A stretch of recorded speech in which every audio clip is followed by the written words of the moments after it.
Well, I'm Chris, and this is my how to spray texture video. So we have all the sheetrock sanded. We're gonna do this whole room today. You need to have some good lights like that. We're gonna be spraying it all with this wallboard hopper right here. So I got this about 10, 12 years ago. I don't remember, I think it was $100. I've had these instructions for a long time. It's gonna give you an idea how to set everything up. As you can see here clearly, I've only used this medium tip, small, medium, large. That's the one I found to work for me. That's what we're gonna use. Okay, so a lot of ceilings will have more texture or some kind of decorative pattern. They do that because sanding on the ceilings is difficult, but I go ahead and take the time to get them pretty perfect. So I like to spray them thin first, everything thin, and then if I need more, we mask the walls off and spray the ceiling thicker. So we'll see that at the end of the video. You need the real good light because you need to go over all your drywall down to the corners and make sure that everything is ready, because once you start putting that mud, that's it. So notice right here, we do not have the sheetrock in there because I haven't done the outside. We're gonna put more sheathing. We have to flash the windows, so I cannot put the sheetrock in yet. We're gonna have a video on touching up texture where we're gonna match that area in whenever I go to paint this room. So put your floors in last if you can. I like to leave the dust while I'm texturing because it's wet and it'll kind of just absorb into the dust. All this still has to be clean 100%, but we're gonna go ahead and just lay some paper down so it doesn't get super nasty. So everything looking good, window is masked off, and we are ready to start texturing. So it can get real messy mixing this stuff up. This is what I use. Now this is an extra big bucket. I don't know if it's 10 gallons. So that's a 5-gallon bucket from Home Depot. This is some extra giant bucket that I have. The reason I'm showing you that is because this stuff is gonna mix with 4 to 5 gallons of water. Minimum of 4, maximum of 5, plus that bag. So that's gonna be too small. You could use 2 buckets, do it however you want. I'm gonna show how to do it in the big bucket. So we're gonna go ahead and put 4 gallons of water in this to start. So you will need one of these. All this stuff is sold in the sheetrock section.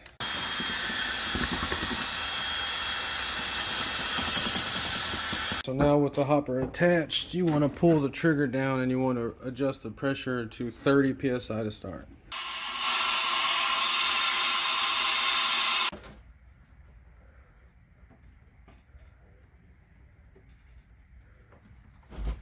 So just a little bit to start because we may have to dump this back in and thin it more. Okay, so we have to get the consistency right, so we're going to spray a little test piece right there first.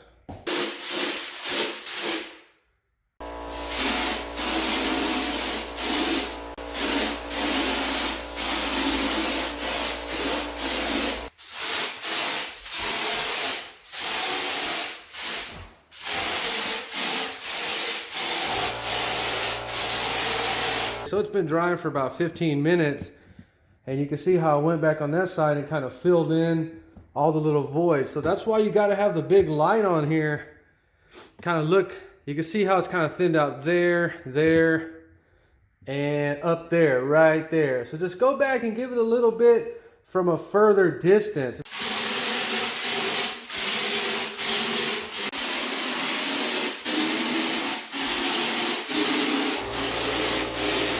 So you saw how we started to go into the corners of the ceiling. Now you want to come back about 2 feet from the edge. So let's go ahead and just do this last little section of the ceiling right here.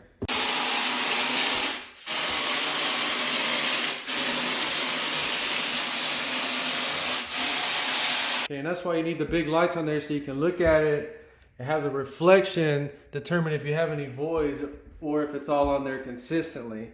It's gonna dry and look completely different, but like I said, if you get those little balls on there, we're gonna wait till it dries and we're gonna kind of sand those down. It's not gonna have those in the finished result, but like I said, I don't do this for a living, so I don't know how to get rid of those. I didn't want to put more water because then you risk this stuff running. If it's too thin and you spray it, how do I know that? Because I've done it before. You start spraying it and it just gets runs in the whole thing, and man, you're completely screwed.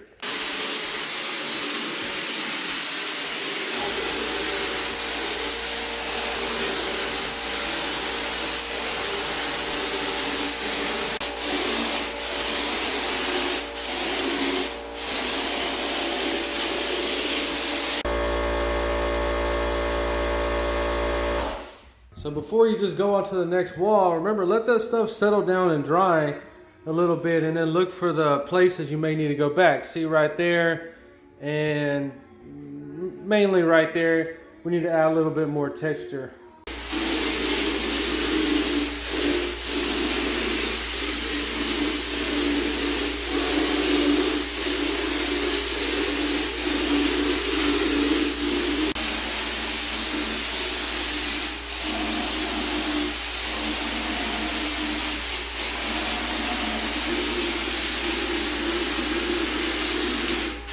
So we got that last wall done.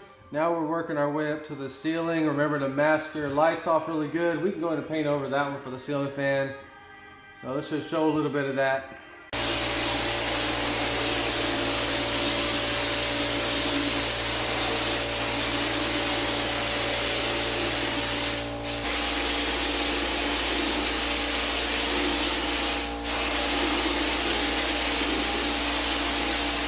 Alright, so we had to mask off the lights, so the only lights we have are these big ones, and we got one good coat on the ceiling.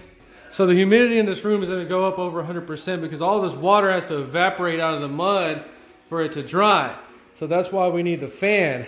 So we need to air this room out for about 30 minutes. We got to let that room air out real good because we got the last of our mud. We had to make 2 bags, 2 buckets of this to do the whole room. So we're going to go ahead and vent this room out and let it kind of flash dry and take one more look at it with the light on it and go back and hit that spot before we put everything up. So everything came out real good, but the ceiling, you usually have to look at it from a few angles. So let's let this dry for about an hour with the fan on.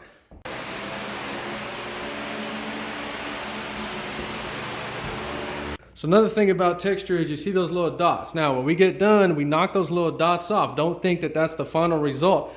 Even though I have seen buildings that just leave the dots and paint them. But we are not going for that. You can see right here, we've already knocked the dots down. There's still some up there, knocked down in the middle. All right, so let's just show a little bit of knocking these out. We just got a little sponge. This thing is almost dry. And you see how it's turning white right there? You can go right up to the corner like that. I mean, the worst thing is having to do the whole wall, but I don't know how else to get rid of these little bumps. And you can see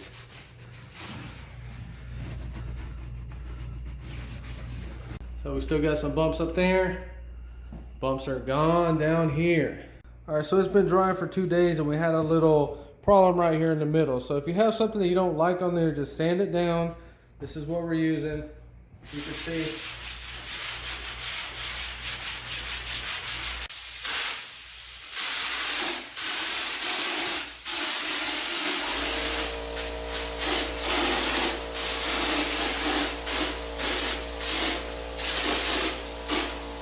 So our little touch up, as soon as it dries, it's gonna blend in and we'll never know where it was. So then after it's dried real good, we take our sanding sponge, we knock all the little dots off, and we kind of flatten off the top just a little bit. That would be the equal of knocking it down while it's wet, but I do not recommend doing that if you're new at this. So see how easy it is?